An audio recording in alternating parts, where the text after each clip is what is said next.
মিয়ানমারের ৭.৭ মাত্রার ভয়াবহ ভূমিকম্পে দেশটির পাশাপাশি থাইল্যান্ডেও ব্যাপক ক্ষয়ক্ষতির খবর পাওয়া গেছে। ভবন ধসে এখন পর্যন্ত মিয়ানমারের ২০ জন ও থাইল্যান্ডে ৩ জনের মৃত্যুর খবর নিশ্চিত করেছে কর্তৃপক্ষ। ব্যাংককে নির্মাণাধীন একটি ভবন ধসে ভেতরে ৪৩ জন আটকা পড়েছে। বহু হতাহতের আশঙ্কায় উদ্ধার কার্যক্রম চালাচ্ছে উদ্ধারকারী বাহিনী।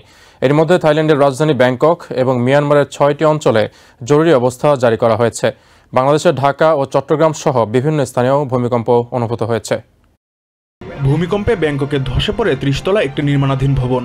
আশেপাশের মানুষ ছুটে রক্ষা পেলেও ভবনে কর্মরত অর্ধশতাধিক শ্রমিক নিখোঁজ রয়েছেন। ডগ স্কোয়াড দিয়ে স্থানটিতে উদ্ধার কার্যক্রম চালাচ্ছে উদ্ধারকর্মীরা। এছাড়া ঘটনার পরপরই অনেক ভবন দুলতে থাকে এবং ছাদের সুইমিং পুল থেকে পানি উপচে পড়ে। এতে শহরের মানুষের মাঝে আতঙ্ক ছড়িয়ে পড়ে। ব্যাংককে জরুরি অবস্থা ঘোষণা করেছে থাইল্যান্ড সরকার।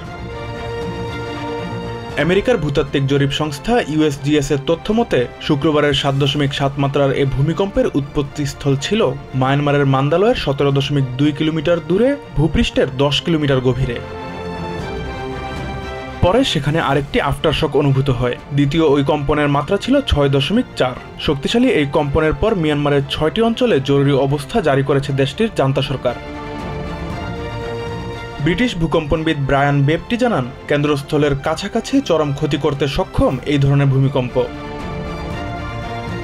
ভয়াবহ এই ভূমিকম্পে মিয়ানমারের ইরাবতী নদীর ওপর ব্রিটিশ আমলে নির্মিত ঐতিহাসিক সাগাইং সেতু ধসে পড়েছে, ফাটল ধরেছে বিভিন্ন সড়কে। এতে দেশের বিভিন্ন অঞ্চলের যোগাযোগ ব্যবস্থা ভেঙে পড়েছে।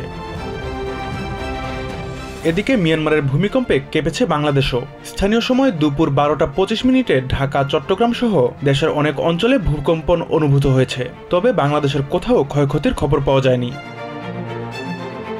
Fuad Hasan, TVN 24 news desk.